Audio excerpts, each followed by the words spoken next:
Bismillahirrahmanirrahim.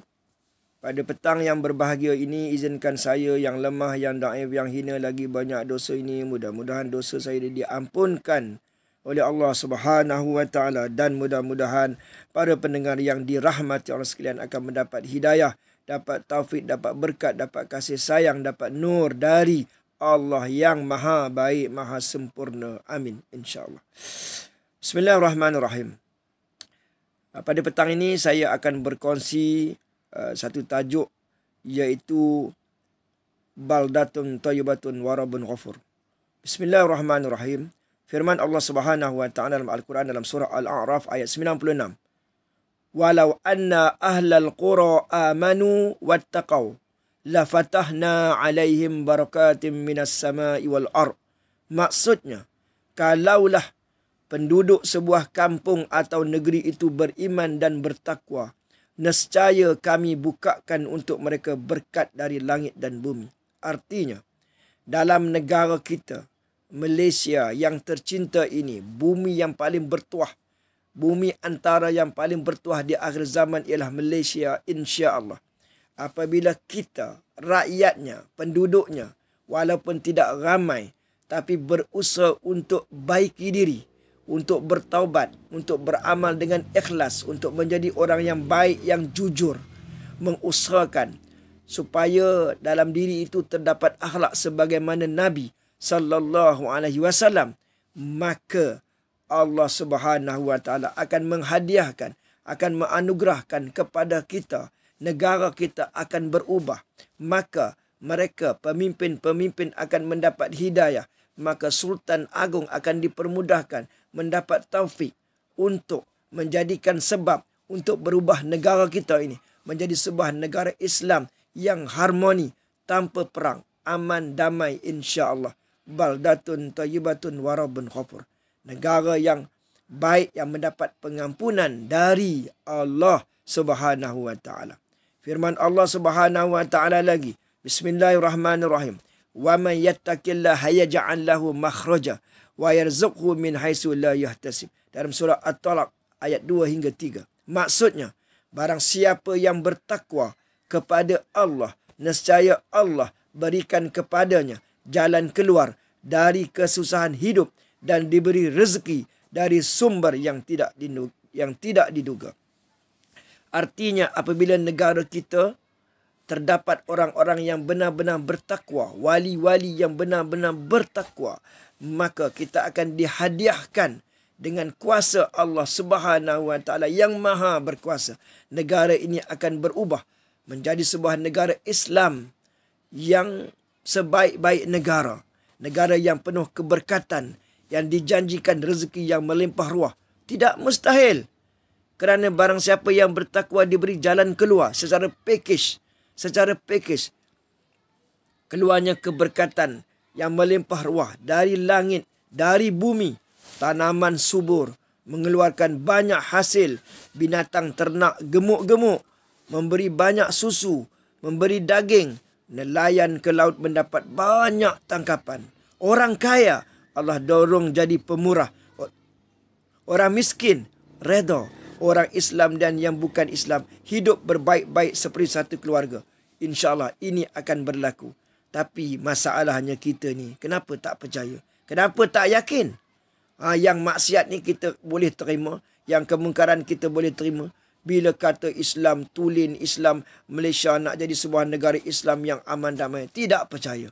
Seolah-olah kita suka perang, kita suka tidak aman, kita suka huru-hara, kita bertuhankan kepada akal, bertuhankan kepada logik. Sedangkan sudah ada janji-janji Allah Subhanahu wa taala, sebagaimana kata Nabi sallallahu alaihi wasallam, sayakunu fi akhir zaman yazharul Islam fil ardi syar. Islam di akhir zaman akan bangun terbitnya, bermulanya daripada sebelah timur, au kama qala, atau sebagaimana yang disabdakan oleh Nabi sallallahu alaihi wasallam.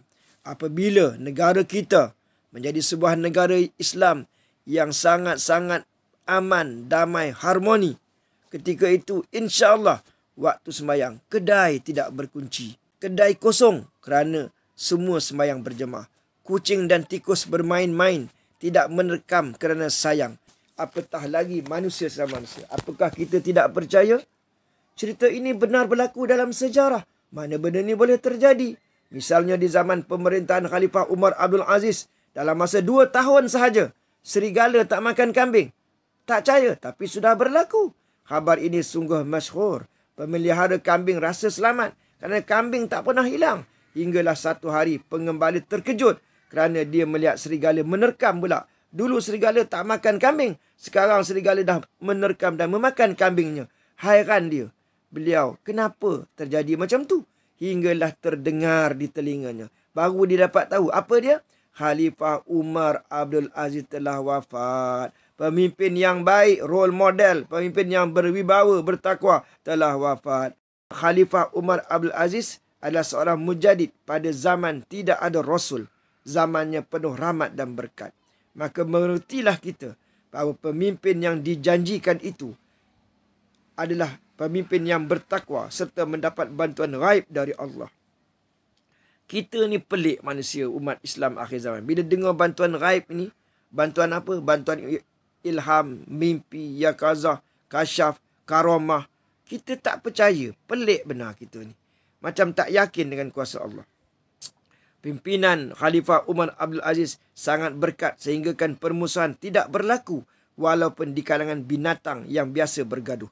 Dengan berkat dan karamah dari Allah, keamanan terjadi sepenuhnya di tangan pemimpin kebenaran.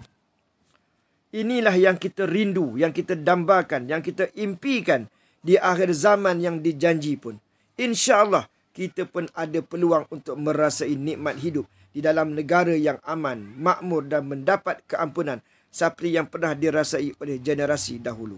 Kerana ketakwaan yang luar biasa, pemimpin yang dijanjikan boleh kawal hati rakyat supaya jinak, taat, berbaik-baik. Hatta binatang pun jinak dengan izin Allah Subhanahu Wa Taala. Tuan-tuan yang dirahmati Allah sekalian, maka kita lihat negara kita Malaysia ini, apa sudah jadi dengan politik, apa sudah jadi dengan ekonomi, apa sudah jadi dengan maksiat-maksiat yang bermaharajalela, apa sudah jadi dengan bangsa Melayu yang sesama Melayu, sesama Islam bergaduh antara satu sama lain. Adakah ulama-ulama kita yang kita cintai, kita kena mengasihi ulama kita. Kita mengharapkan ulama mereka supaya berperanan, supaya benar-benar cinta dan takutkan Tuhan. Perbaiki segala macam masalah di Malaysia ini. Kita mengharapkan ulama boleh menyelesaikan, memberi idea kerana mereka ini selalu berdoa, selalu berselawat, selalu berzikir, selalu semayang malam. Doa, minta, beri idea macam mana nak selesaikan hutang.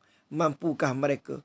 Wahai ulama-ulama yang disayangi, wahai ulama-ulama yang mempunyai kedudukan yang tinggi dalam kerajaan dan di luar kerajaan, berilah nasihat kepada pimpinan, berilah nasihat kepada ulil amri, nasihatlah mereka, doakanlah mereka, tampillah ke hadapan, memberi pandangan-pandangan yang bernas, yang manfaatkan kepada negara. Andai kata sekiranya tidak berlaku juga, nantikan kedatangan mujadid, nantikan kezahiran mujadid insya-Allah.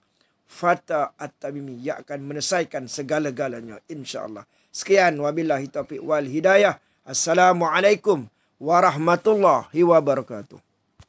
Mereka kenal denganmu, negara yang sedang membangun.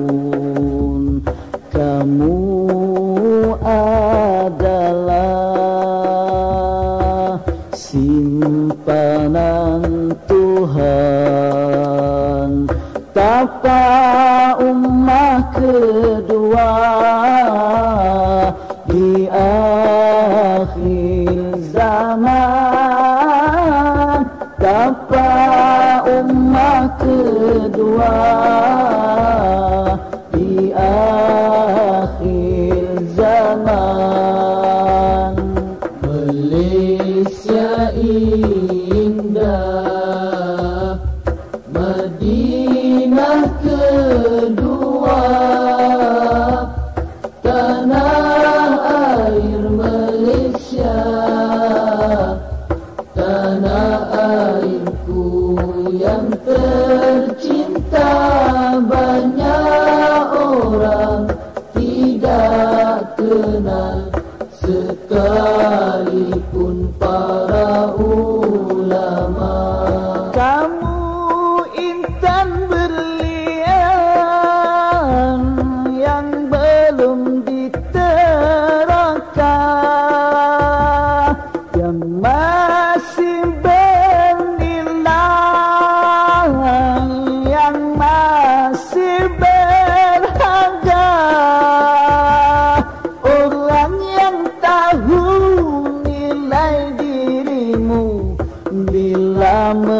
memandangmu terjatuh hati. Engkau ibarat anak gadis cantik, ingin dipinang untuk dimiliki. Malaysia indah, Madinah kedua, tanah air Malaysia, tanah airku yang tercinta. Banyak orang tidak kenal, sekalipun para ulama yang tidak tahu mereka tidak peduli, yang tidak senang berhasad dengki. Intanmu, berlianmu akan terselam di suatu nanti. Di satu hari nanti ramai orang akan jatuh hati. Malaysia indah, Madinah kedua, tanah air Malaysia, tanah airku yang tercinta. Banyak orang tidak kenal, sekalipun para ulama.